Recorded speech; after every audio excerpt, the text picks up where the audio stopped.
السلام علیکم۔ کیسے ہیں آپ سب؟ یقیناً آپ سب خیریت سے ہوں گے۔ اردو کی جماعت میں خوش آمدید۔ آج ہمارا جو عنوان ہے وہ ہے درخواست نویسی، یعنی درخواست لکھنا۔ درخواست کئی لوگوں کو لکھی جاتی ہے جس میں کوئی گزارش یا کوئی التجا کی جاتی ہے اور اپنی بات کہی جاتی ہے۔ درخواست کیوں لکھی جاتی ہے؟ ہم مختلف موقعوں پر مختلف لوگوں کو درخواست لکھتے ہیں جس میں اپنا کوئی مسئلہ یا مجبوری بیان کر کے ان سے مدد کی اجازت طلب کی جاتی ہے۔ ایک طالب علم عام طور پر اپنے تعلیمی مسائل کے سلسلے میں اپنے صدر مدرس کو یعنی پرنسپل کو درخواستیں لکھتا ہے۔ آپ نے اکثر دیکھا ہوگا کہ بعض وقت ہمیں عام جو زندگی جب گزار رہے ہوتے ہیں تو بہت ساری پریشانیاں ہوتی ہیں، تو اگر ہم اپنی پریشانی کو حل کرنے کے لیے جو ان کے ماتحت افسر ہیں ان کے نام ہم درخواست لکھتے ہیں۔ اگر ہم پڑھ رہے ہیں تو ہم اپنے اسکول میں پرنسپل کے نام درخواست لکھتے ہیں۔ تو اس طرح اپنی گزارش پیش کرتے ہیں مختلف لوگوں کو۔ آئیے جانتے ہیں کہ درخواست کے اجزاء کتنے ہیں۔ خط کی طرح درخواست کے بھی کچھ اجزاء ہوتے ہیں۔ یعنی پہ نمبر 1 ہے جس کے نام درخواست ہو اس کا عہدہ اور ادارے کا نام، یعنی جس کے نام بھی درخواست ہم لکھ رہے ہیں اس کا عہدہ اور ادارے کا نام۔ ادارے کا نام یعنی آپ کس ادارے کے نام آپ درخواست لکھنا چاہتے ہیں، اور اگر آپ اپنے پرنسپل کے نام درخواست لکھ رہے ہیں تو وہاں کا نام پرنسپل کا کس کو مخاطب کر رہے ہیں تو اس کا نام درج کرتے ہیں۔ سیدھے ہاتھ پر اوپر کونے میں مثلا باخدمت جناب پرنسپل صاحب، دی سیٹ اسکول کراچی۔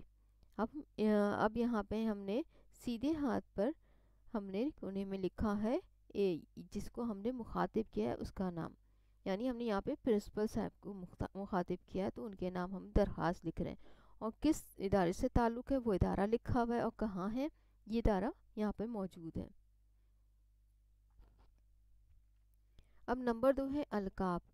جب بھی ہم کسی سے بات کرتے ہیں، کسی سے کچھ کہتے ہیں تو ان کو اچھے القاب سے یعنی اچھے ناموں سے پکارا جاتا ہے، اور درخواست لکھتے وقت خاص القاب اور خاص آداب سے پکارا جاتا ہے۔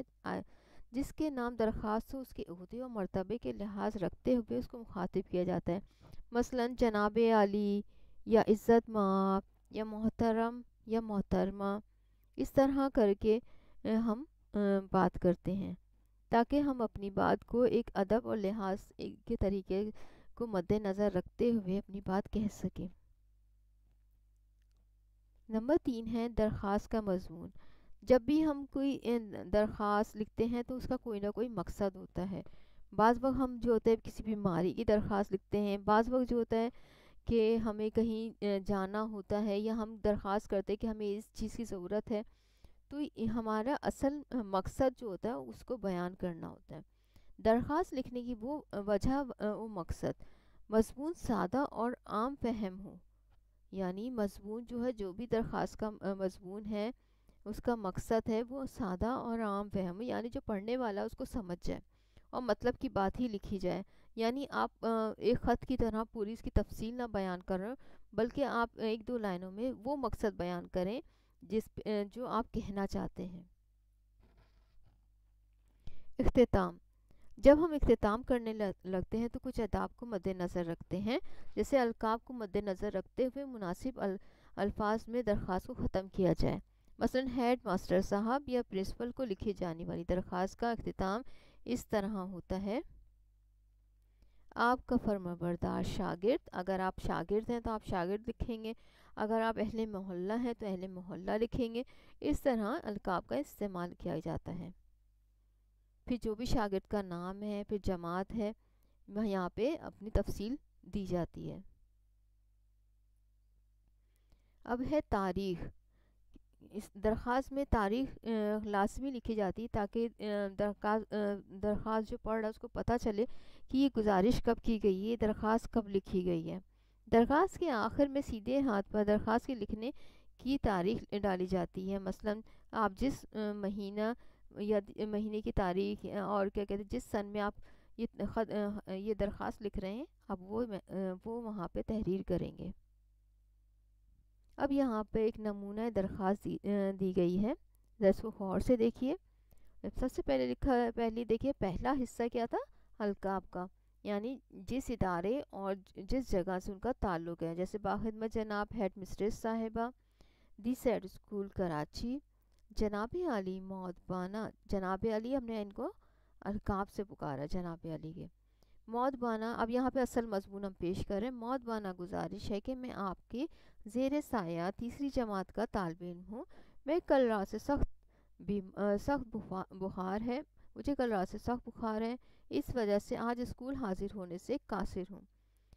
مہربانی فرما کر مجھے 3 دن کی رخصت عنایت فرما دیجیے۔ اب یہاں پر طالب علم نے اپنا اصل مضمون بیان کیا ہے کہ وہ کیا کہنا چاہ رہا ہے۔ اب یہاں اس نے اپنی بیماری کی درخواست لکھی ہے کہ وہ اس کو بخار ہے اور وہ اسکول نہیں حاضر ہو چکا ہے، مزید اس کو 3 دن کی چھٹی چاہیے۔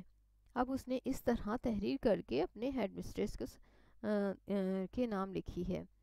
اب آخر میں کون سے الفاظ استعمال ہے؟ این نوازش ہوگی، یعنی مطلب آپ کی مہربانی ہوگی، نوازش ہوگی، آپ کا فرمانبردار۔ اب یہاں پہ اختتام ہم نے اسی طرح کیا ہے جس طرح ہم نے شروع میں القاب کے ساتھ کیا ہے، جناب علی، آپ کا فرمانبردار شاگرد، اور جو بھی آپ کا نام ہے آپ یہاں پہ درج کریں گے، آپ جس جماعت سے تعلق رکھتے ہیں وہاں جماعت لکھیں گے، اور پھر آپ سیدھے ہاتھ کی طرف آپ تاریخ لکھیں گے۔ یہ آپ کے مکمل درخواست کا ایک نمونہ ہے۔ یقیناً آپ کے سمجھ میں آ گیا ہوگا کہ درخواست کس طرح لکھی جاتی ہے، اور آپ کوشش بھی کریں گے۔ اب آئیے درخواست لکھیں۔ اب آپ کو خود درخواست لکھنی ہے۔ درخواست کا عنوان ہے ہیڈ مسٹریس کے نام بیماری کی 3 دن کی چھٹی کی درخواست لکھی ہے۔ آپ اپنی ہیڈ مسٹریس یعنی پرنسپل کے نام بیماری کی 3 دن کی چھٹی کی درخواست لکھیں گے۔ اس میں آپ درخواست کے تمام حصوں کو مد نظر رکھیں گے اور اس کو سامنے رکھتے ہوئے آپ اپنی ایک درخواست لکھیں گے، جس میں آپ کا اپنا نام درج ہوگا اور درخواست کے ساتھ تمام حصے ہوں گے، اور اپنی یہ اسکول کی کاپی میں یہ آپ لکھیے اور اپنے اساتذہ کو دکھائیے۔ شکریہ۔